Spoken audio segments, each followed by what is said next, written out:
Greetings, math fans. All right, so this is day 2 of chapter 2, and yesterday we covered, day 1, we covered the trig functions of acute angles, and everything was less than 90 degrees. Remember, so we specifically talked about 30 and 45 and 60 degree angles. Well, today on day 2, we're going to talk about trig functions of non-acute angles. So let me talk about that. So this is day 2, trig functions of non-acute angles. Okay, and what's a non-acute angle is basically an angle greater than 90 degrees. Okay, and I like to refer to a non-acute angle also as the ugly angles because they're non-acute. You don't write this down. Okay, that's just a joke. Okay. The reason we're talking about these angles is because when you think about it, there are so many different angles out there. I mean, I know I talked about 30 and 45 and 60, but you have those in the second quadrant, you have those in the third quadrant, you have them in the fourth quadrant, all the way around the unit circle. And if I ask you to memorize all the trig functions of every single angle around the entire chart, you guys would cry and probably drop the class. Okay, and we don't want that to happen. So there's a kind of a cool way to actually deal with so many angles around that unit circle, and that's what we're going to talk today about. It's called a reference. Let's see. Okay, reference angle. And a reference angle is a positive acute angle made by the terminal side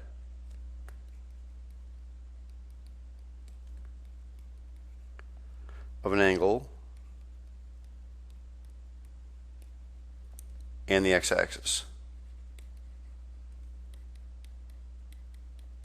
Okay, so I got some important things I want to highlight here. First of all, it's got to be positive. It's a positive value, and it also has to be acute. Okay, it's really, really important. So the reference angle is actually smaller than 90. The angle that we're going to be talking about is bigger than 90, but we're going to deal with it with a reference angle. So it's got to be positive, and it's got to be less than 90 degrees. So important. Okay, the other important thing to highlight here, it says made by the terminal side and the x-axis, not the y-axis. Okay, because kids sometimes do that. They do it from the y-axis. It's always from the x-axis. Always from this axis right here. Okay, that's always going to be the reference angle from that axis. So we have some notation, which is good to know. And if I refer to an angle, I will refer to it as theta. That's a Greek letter. Okay, theta. Oops, just theta. Sorry. Okay, and then our reference angle is referred to as theta, and then you put this little tick mark here. Okay, so this doesn't have a tick mark. The angle is just theta, the original theta. The reference angle has got that little tick mark. We call this theta prime. Okay, what is theta prime related to? Well, Optimus Prime, of course. Okay, and where does theta prime shop? Of course, using Amazon Prime. Where else? It eats at Chicago Prime steak. Okay, I'm done with the jokes. Anyway, theta prime, that's that little tick mark, means theta prime. That is a reference angle, and without that reference angle, that's just your angle that we're referring to. Okay, so there are 4 cases that you can have depending on what quadrant you're in. Okay, so 4 cases. So basically, the first one is quadrant 1. So if I'm in quadrant 1, and this is theta, then this is theta prime. That's our reference angle. Okay, that's the easiest possible case I can give you. In this case, theta prime is just equal to theta. In the first quadrant is pretty sweet. If I give you 20 degrees, the reference angle is 20 degrees. Simple as that. Okay. The next case is quadrant 2. And that's going to be in this quadrant here. And our actual angle is this. So that's theta. And remember, as I said, it's a positive acute angle made by the terminal side of an angle and the x-axis. So this by the x-axis, here we go. There's the angle. That would be theta prime. Now how do you, here I said that the first one was theta prime is equal to theta. And how do you do the next one here? What do I say? Theta prime is equal to, well, what do I do if I give you theta? How do I get theta prime? Well, basically it's 180 degrees minus theta. Does that make sense? Because think of it, if the whole thing is 180 degrees and I take away just that theta, I'll get the red part, I'll get theta prime. Okay? So that's pretty mellow. Okay, so let's do the next one here. Quadrant 3. And we're going to be down here, and here is theta. And off of the positive x-axis, or not positive, just the x-axis, that is theta prime. Okay? And what equation do I have for that? So theta prime, well, what do I do? So once again, you should recognize, well, I got this part right here, and so what can I do with that? Well, if I subtract 180 from theta, I just get the red part, right? So it's really theta minus 180. Okay, so if I subtract, so it's a little bit different, right? One's 180 minus theta, one's theta minus 180. Okay, it's pretty easy.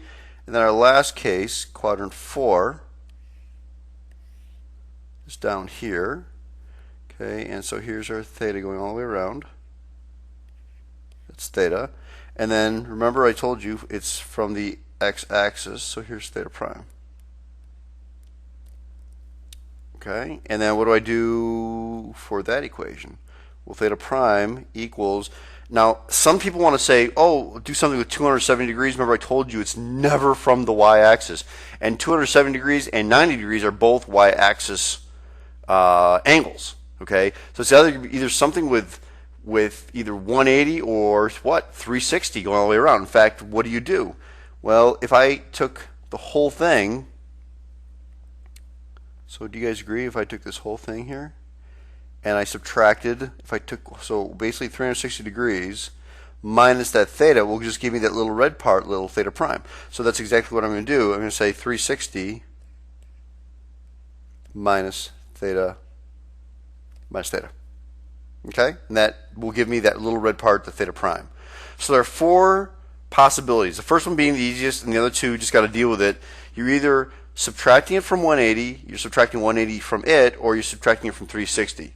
Now, math fans, it's actually pretty hard to get it wrong because I know some people are going to be concerned they're going to be in the wrong quadrant, and they're going to say they're going to subtract, and they're going to get the wrong answer. But you know if you get the wrong answer. If you actually, let's just say you were in quadrant 3 and your angle was 200 degrees. Okay, so that's going to be quadrant 3. And let's say you made a mistake and you did 180 minus that. I mean, you can see right away you're wrong because 180 minus 200 is a negative value, right? Or if you did 360 minus 200. I mean, you can see right away you get 160 degrees. It's definitely bigger than 90 degrees. That's wrong. So it's almost like you can't really make a mistake because you know you're either going to get a negative answer or you're going to get something greater than 90, and you know you subtracted wrong. Okay? So those are really important to understand depending on what quadrant you're in, what to do. Subtract from 180, subtract 180 from it, subtract from 360, or you just have the reference angle being equal to the actual angle. Okay? So let's talk a little bit more.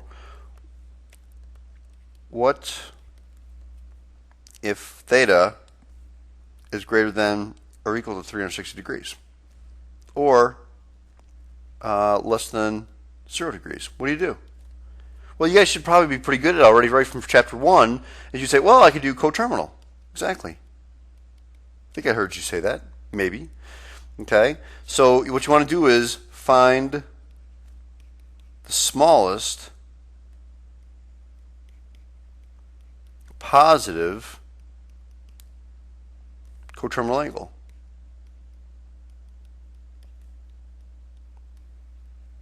So in other words, I might say find theta prime for theta is equal to 1357 degrees.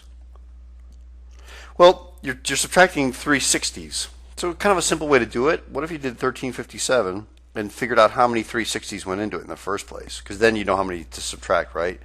And you get 3.76 blah, blah, blah. So I know there are 3 of them. So you can say 1357 minus 3 times 360. And that gives you 277 degrees. And then you should say 277. Now you got to know your quadrants. This is 0, this is 90, this is 180, and this is 270. So 277 is here. So what do? Well, it's 360 minus 277.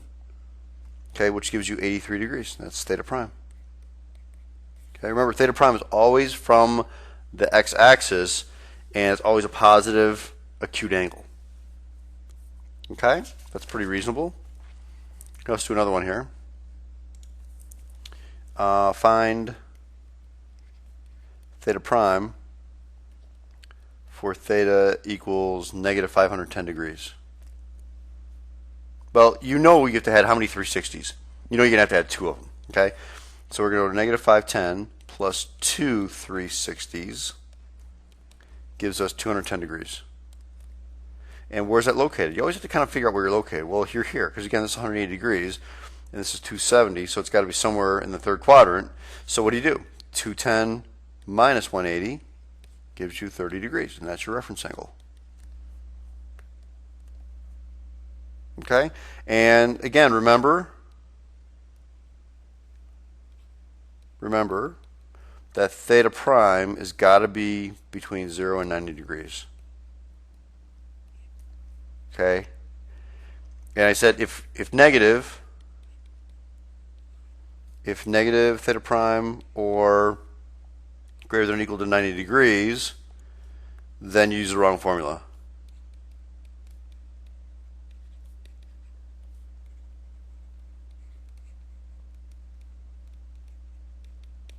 Okay? Pretty easy. Pretty easy. All right, so let's keep going here, math fans. Now, why did I teach this to you? Okay, is it to torture you, to make it miserable in math class? I mean, that might be part of the reason is for a little bit of torture. It's okay. But the real reason is because we're going to use these special angles. So we're going to use the special angles, which are our 30, 45, and 60. We're going to use those special angles as reference angles.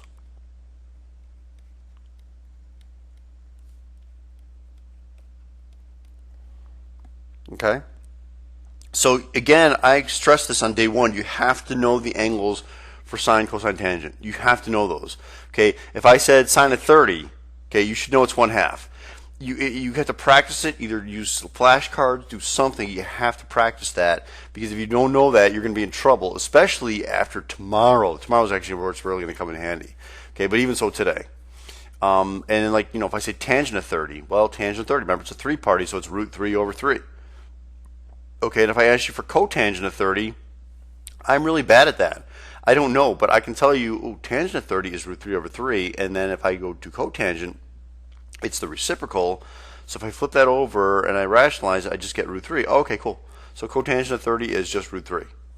All right, so, know your sine, cosine, tangent, and then you can do your, you can do the reciprocals to figure out the secant, cosecant, and cotangent, all the reciprocal functions, okay? Really, really, really important.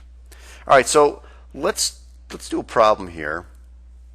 Where we're actually using reference angles now. So my first example, and then I'll give you some steps as I do this example. If I said sine of 240 degrees. So here are your steps. The first step is to find theta prime, which is really easy because you should say, oh, sine of 240. We're somewhere over here. Okay, so you're going to do 240 minus 180. Okay, so that means theta prime is 60 degrees. That's your reference angle. Okay? And then the second step is you're going to determine the SIGN, determine the sine of the sine of 240.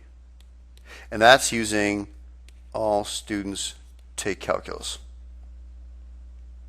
Okay, so you're going to determine where it's positive and where it's negative, based on all students take calculus, right? And so 240 degrees, as we said, is down here. So what is the SIGN? Well, isn't it negative? Okay, so we have two different pieces of information here. Let me highlight these. One is you gave me a reference angle now, and the other is you know the sign, it's negative. All right, and so the third step is kind of pull that together. So combine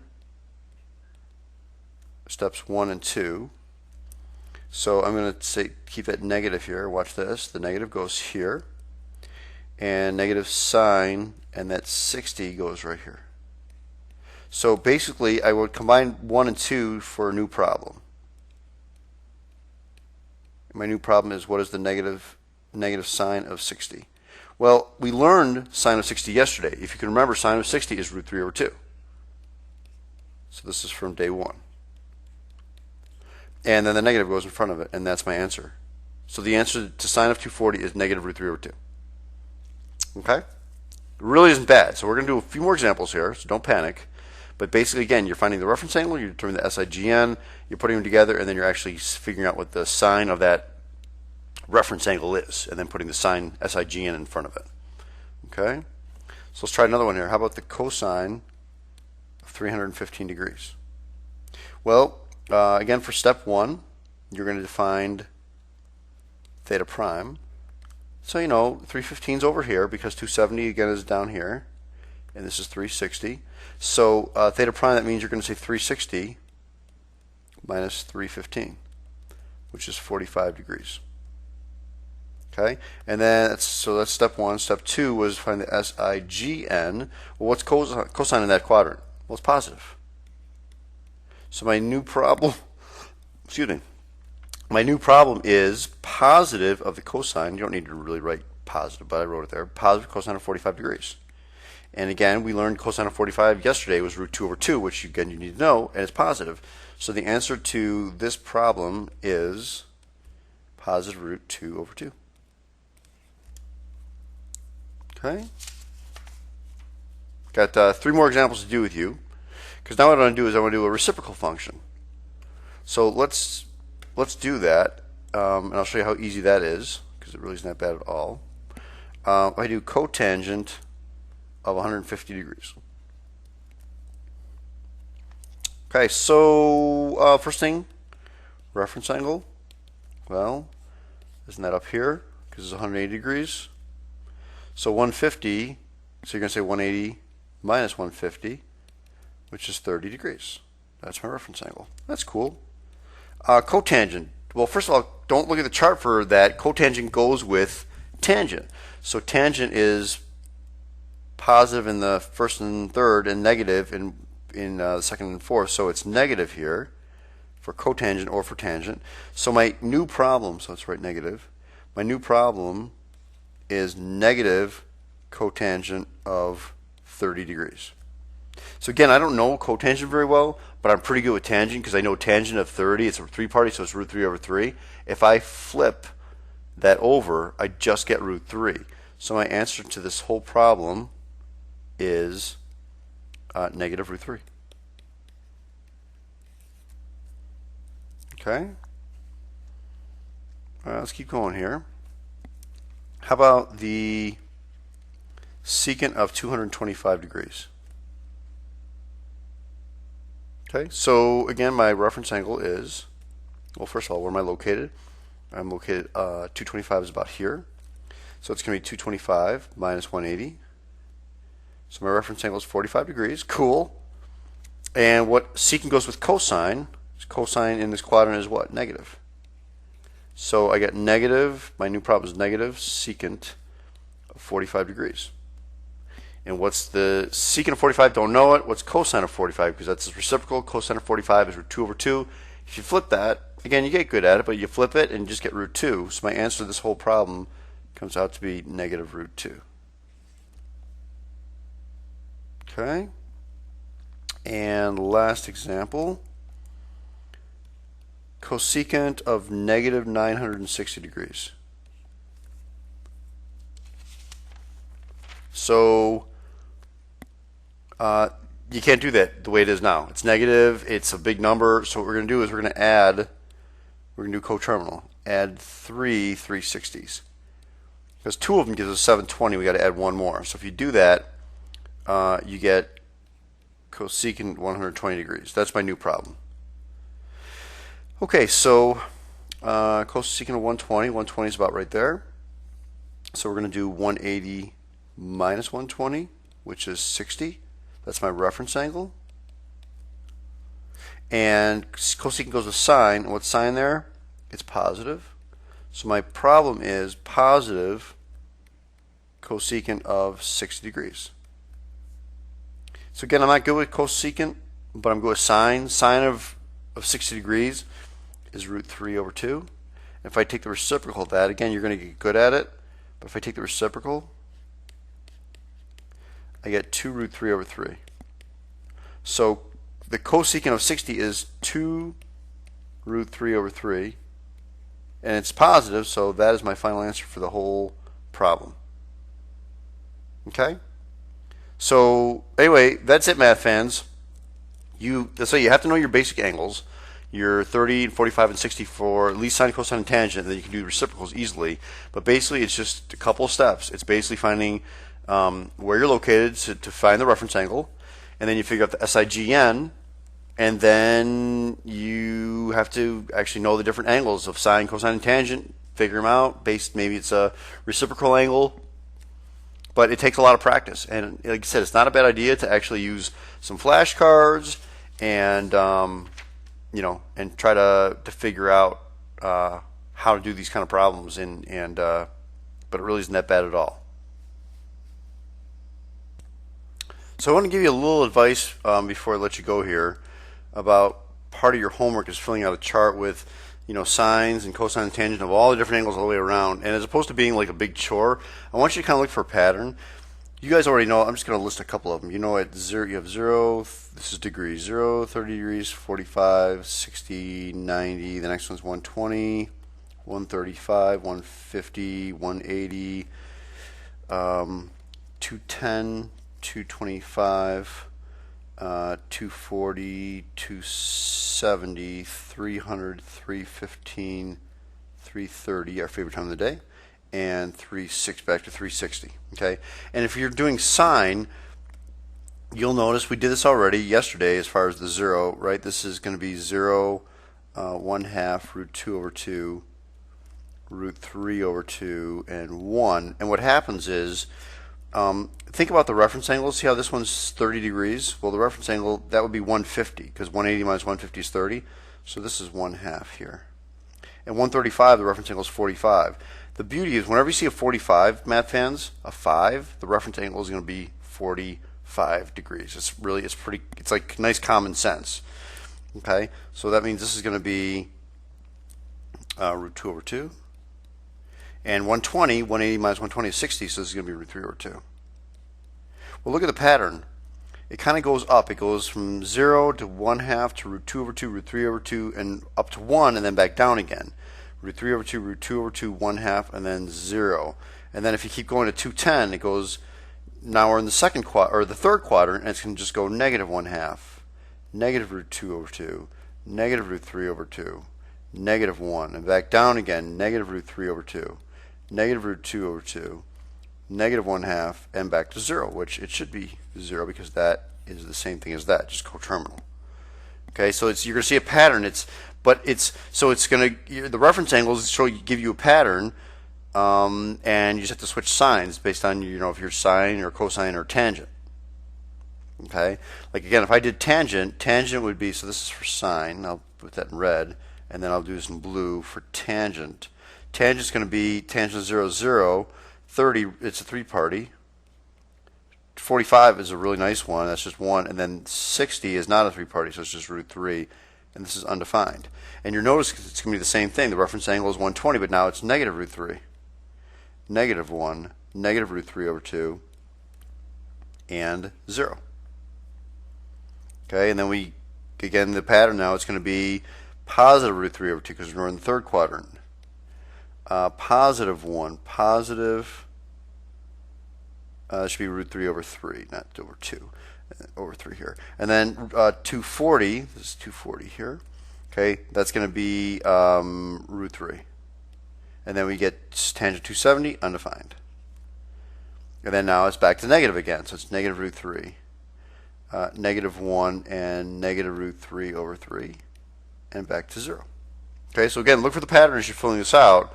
Now again, I don't expect you to dump this whole thing out in 2 seconds, but I expect you to be able to give me different individual ones quickly. Okay, if I say the tangent of 330, you should be able to kind of, again, figure things out and give me a pattern. Not even looking at a pattern, literally just saying, oh, tangent of 330. Let's see, reference angle of 360 minus 330. Oh, that's 30. Tangent of 30, root 3 over 3. It's a 3-party, and it's negative there. The answer is negative root 3 over 3. Okay? So that's it, math fans. Hope you guys learned a little bit about reference angles. And if you see Optimus Prime, say hello. That's all I have to say. Adios, math fans. Goodbye.